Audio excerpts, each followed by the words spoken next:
দর্শক, এসটিভিডি নিউজে আপনাদের স্বাগতম।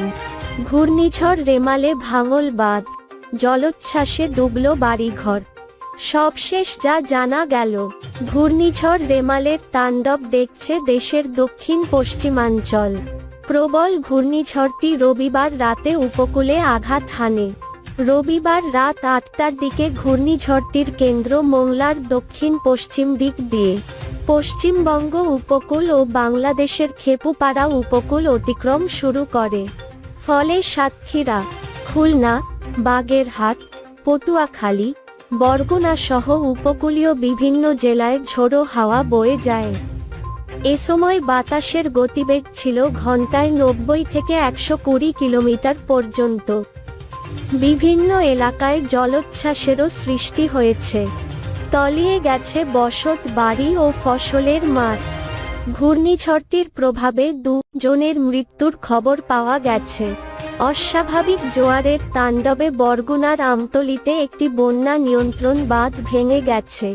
আবহাওয়া অধিদপ্তরের আবহাওয়াবিদ মুহাম্মদ আবুল কালাম মল্লিক গণমাধ্যমকে জানিয়েছেন, রেমাল এখনও উপকূল অতিক্রম করছে। এই সময়ে উপকূল জুড়ে ঝোড়ো হাওয়া ও অনেক বৃষ্টি হচ্ছে। তিনি আরও জানিয়েছেন, রেমালের কারণে সোমবারও উপকূল সহ দেশের বিভিন্ন স্থানে বৃষ্টিপাত হতে পারে। কোনো জায়গায় ভারী থেকে অতি ভারী বৃষ্টি হতে পারে। এই আবহাওয়াবিদ আরও জানিয়েছেন, রাত 11:30 থেকে 12টার মধ্যে পটুয়াখালীতে প্রতি ঘন্টায় ১০২ কিলোমিটার বেগে ঝোড়ো হাওয়া রেকর্ড করা হয়েছে।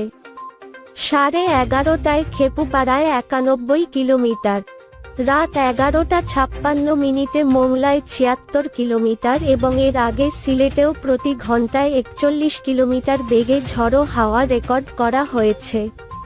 তার দাবি, কোনো জায়গায় বাতাসের গতিবেগ হতে পারে ঘন্টায় ১০০ থেকে ১২০ কিলোমিটার। এদিকে ঘূর্ণিঝড়ের আগে সাতক্ষীরার শ্যামনগরে বাড়ি থেকে আশ্রয়কেন্দ্রে যাওয়ার পথে পড়ে গিয়ে শওকাত মোল্ল, ৬৫, নামের এক ব্যক্তি মারা যান। অন্যদিকে রেমালের প্রভাবে উচ্চ জোয়ারের পানিতে ভেসে গিয়ে শরীফুল ইসলাম, ২৪, নামের একজনের মৃত্যু হয়েছে। রবিবার দুপুরে পটুয়াখালীর কলাপাড়া উপজেলার ধুলাসর ইউনিয়নের কাওয়ারচর এলাকায় এ ঘটনা ঘটে। এই ছিল এখনকার খবর। সবাই ভালো থাকবেন। পরবর্তী নিউজ দেখার জন্য চ্যানেলটি সাবস্ক্রাইব করবেন এবং যারা ফেসবুক থেকে দেখছেন তারা চ্যানেলটি ফলো দিয়ে রাখবেন। ধন্যবাদ সবাইকে।